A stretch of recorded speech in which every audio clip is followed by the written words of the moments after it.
فأنا ناصح لإخواني بالصدع بالحق تبيض وجوههم. السكوت في مسألة الحزبية يضرها، فاصدع بما تؤمر وأعرض عن المشركين.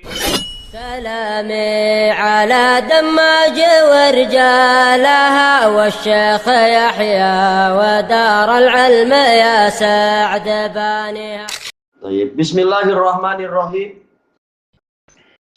Kita lanjutkan pembahasan dari dari matan Sahih Bukhari ini.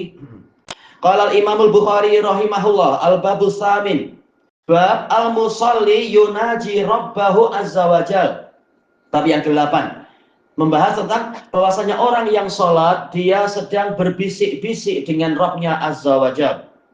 Yang diinginkan oleh Imam Bukhari rahimahullah di sini adalah menjelaskan tentang agungnya kedudukan orang yang sholat, yaitu orang yang sedang sholat, dia itu sedang mendekat kepada Allah, berbisik-bisik kepada Rabbnya. Maka yang seperti itu harus benar-benar menjaga adab. Jangan bermudah-mudah untuk meludah ke depan, ya memang haram ya, meludah ke depan haram. Dan itu dosa besar karena ada ancaman yang berat untuk hari kiamatnya nanti. Dan seterusnya. Harus betul-betul beradab. Bayangkan kita sekedar bicara dengan orang tua atau dengan raja atau dengan perdana menteri, tahu-tahu kita meludah ke depan, boleh dimarah kita nanti. Diturun pangkat. Baik. Nah, sementara Allah lebih berhak untuk diagungkan melebihi seluruh makhluk tentunya. Kita baca hadisnya. Al-hadisul hadi wassalasun ba'da khamsimi'ah 531. Haddatsana Muslim ibnu Ibrahim. Beliau adalah Abu Amr Muslim bin Ibrahim al-Farahidi al-Basri siqah. Qala haddatsana Hisham. Hisham an Qatadah. Hisham an Qatadah beliau adalah Abu Abdullah Hisham bin Sambar ad-Dustuwai min asbatin nasfi Qatadah, termasuk murid terbaik Qatadah. Yang ma'ruf, murid Qatadah yang terbaik itu ada 3. Yang pertama adalah Sa'id bin Abi Arubah. Yang kedua adalah Hisham bin Sambar ad-Dustuwai. Yang ketiga adalah Syu'bah ibnul Hajjaj. Baik. Al-Basri. Semuanya Basri ya. Baik. An Qatadah. Qatadah binti Amah as-Sadusi, Abul Khattab, Al-Akmah, Al-Basri, Al-Mufassir, Al-Wa'id, As-Siqah. Dan beliau termasuk murid terbaiknya Anas. Murid terbaik Anas yang terkenal 3. Yang pertama adalah Sabit bin Aslam Al-Bunani Al-Basri. Yang kedua adalah ini Qatadah bin Di'amah As-Sadusi Al-Basri. Yang ketiga adalah Imam Az-Zuhri. Imam Az-Zuhri Madani Syami. An Anas. Anas Ibnu Malik Ibnu Anas. Beliau Abu Hamzah, ya, termasuk yang paling banyak meriwayatkan hadis dari Nabi. Beliau Madani kemudian pindah ke Basrah. Jadi ini sanadnya musalsalun bil Basriyin, semuanya adalah orang Basrah. Apa isi hadisnya? Qala Nabiyyu sallallahu alaihi wasallam, "Inna ahadakum idza shalla yunaji rabbah." Sesungguhnya salah seorang dari kalian jika dia sholat, dia itu sedang berbisik-bisik dengan Rabbnya. Fala, ini fa-nya fa apa ini? Ini dalam ilmu balaghah dipanggil dengan faul ifsah. Takdirnya apa? In alim tadzalik fala. Kalau engkau tahu itu maka janganlah. Atau kalau dia tahu itu maka janganlah. Jadi fa-nya faul ifsah, menjelaskan apa yang terhapus. Secara i'rabnya fa-nya ya jawabus syarat, waqi'atun li jawabis syarat. In alima dzalik fala yakfilanna an yaminih. Jika dia tahu itu maka jangan sekali-kali. Ada nun taukid. Jadi betul-betul ini pelarangannya itu sangat dikeraskan. Jangan sekali-sekali engkau meludah ke sebelah kananmu. Wa fi riwayah, nanti insya Allah akan disebutkan riwayat yang lain, wala an qudami atau baina yadai, jangan meludah ke depan. Dan riwayat yang lebih lengkap nanti disebutkan. Walakin tahta qadamihil yusra, tetapi hendaknya meludah di bawah telapak kaki kiri. Ini di zaman Nabi ketika masjid itu masih lantainya berupa tanah. Kalau sekarang boleh kena marah orang sekampung kita kalau meludah ke bawah kaki kiri di dalam masjid yang berkarpet atau lantai sudah sangat cantik. Jelas apa? Dan itu akan membuat kotor tentunya.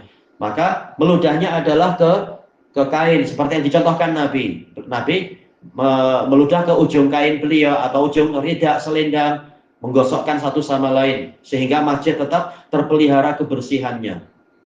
Adapun kalau masjidnya masih lantainya berupa tanah, ini tak masalah karena tanah cenderung mudah untuk menyerap cecair, kemudian nanti kering, bersih lagi.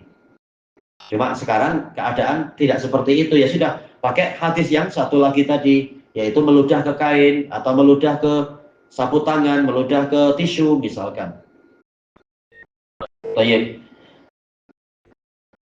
Kita lihat kelengkapannya. Waqala Sa'id an Qatadah. Kalau tadi kan Hisham an Qatadah. Riwayat yang lebih kuat, riwayat dari Sa'id bin Abi Arubah.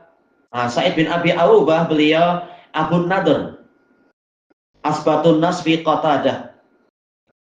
Tayyib. An Qatadah la yaftilu qudamahu au baina yadayhi. Dia tidak boleh meludah ke hadapannya atau lafadznya mungkin di depannya. Mungkin Said agak lupa lafadznya kudam atau baina yadayhi, tapi maknanya sama saja, tak masalah. Boleh jadi Qatadah meriwayatkan dengan beberapa lafadz, tak masalah.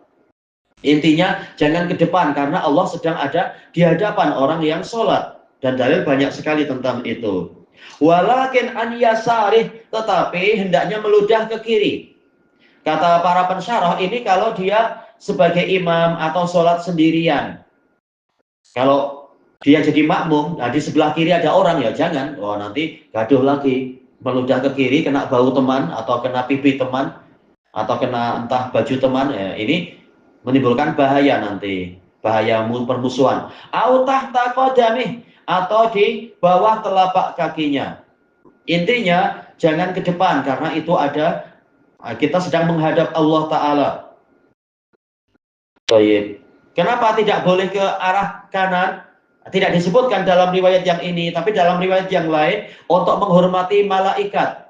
Karena malaikat ada di sebelah kanan. Oh, bukankah malaikat juga ada di sebelah kiri? Anil yamini wa anis shimali qa'id. Malaikat duduk di kanan dan duduk di kiri untuk mengawasi. Iya memang. Cuma untuk manusia jelas waktu perlu meludah, membuang kahak, mau apa lagi, ya sudah pilih yang paling ringan situasinya, yaitu ke sebelah kiri. Insya Allah malaikat tidak kena. Yang penting jangan ke kanan atau ke depan. Ini untuk penghormatan sisi kanan. Selain yang tadi itu sisi depan, ke arah depan. Kemudian waqala Syu'bah. Ini kalau riwayat Syu'bah diletak di mana? Diletak di levelnya Hisham dan Sa'id, karena Syu'bah meriwayatkan dari Qatadah. Jadi hadis ini datang dari 3 murid terbaiknya Qatadah. Pertama Hisham, yang kedua adalah Sa'id, yang ketiga Syu'bah. Kalau menurut lafadznya Syu'bah bagaimana? La yabzuqu baina yadayhi wala an yaminih. Jangan dia membuang kahak. Jadi bukan hanya ludah kecil, yang berupa kahak juga jangan. Baik ke arah depan ataupun ke sebelah kanan. Walakin an yasarihi au tahta qadamih. Tetapi hendaknya ke sebelah kiri atau di bawah telapak kakinya. Nah, untuk riwayat Hisham yaitu kiri di bawah telapak kaki, itu lebih selamat. Jangan semata-mata ke kiri nanti kena teman, tapi di bawah telapak kaki sendiri yang lebih selamat. Dan lebih selamat lagi tentunya yaitu yang Nabi contohkan, meludah ke baju sendiri atau selendang sendiri, atau mungkin kalau kita punya tisu, alhamdulillah ke arah tisu sendiri, demi menjaga kebersihan masjid, terutama kalau di masa-masa banyak wabah penyakit, agar tidak tersebar itu penyakit yang ada di kahak atau air ludah itu. Baik. Wa qala Humaid an Anas. Humaid ini letaknya di mana? Letaknya sejajar dengan Qatadah, sama-sama murid Anas. Humaid beliau adalah Humaid bin Tirwai Abu Ubaidah al-Basri, siqah, walaupun hafalannya tidak sekuat yang lain-lain, tapi siqah beliau. Beliau meriwayatkan dari Anas kurang lebih apa? Beliau mendengar hadis dari Anas kurang lebih hanya 20 hadis. Sisanya itu ada perantara. Seringnya perantaranya adalah Sabit Al-Bunani, tak masalah. Sabit Al-Bunani asbatun nas, murid terbaiknya Anas. Untuk riwayat Humaid macam mana? Kalau tadi riwayat Qatadah, sekarang riwayat Humaid dari Anas. Anin Nabiyyi sallallahu alaihi wasallam la yabzuqu fil qiblah, yaitu berarti apa? Ke arah depan. Jangan meludah atau membuang kahak ke arah depan, ke arah kiblat. Wala an yaminih, jangan pula ke arah kanannya. Walakin an yasarih, tetapi ke arah kiri. Au tahta qadamih, atau di bawah telapak kakinya itu. Telapak kaki yang mana? Yang kanan kah? Ya tidak tentunya, yaitu ke kiri. Di bawah telapak kaki kiri. Ini semua adalah demi menjaga kemuliaan Allah Ta'ala dan juga mengutamakan sisi kanan, menjaga kemuliaan sisi kanan, dan juga ya sebenarnya sih menjaga kemuliaan masjid juga ya. Cuma diberi keringanan, tak apalah kalau masjidnya masih dari tanah, meludah ke arah kiri di bawah telapak kaki. Tapi yang lebih selamat lagi ya dicontohkan dalam hadis yang lain. Thayyib ilahuna wa Allahu a'lam. Subhanakallahumma wa bihamdika la ilaha illa anta astaghfiruka wa atubu ilaik. Walhamdulillahirabbil alamin. Jazakumullahu khairan.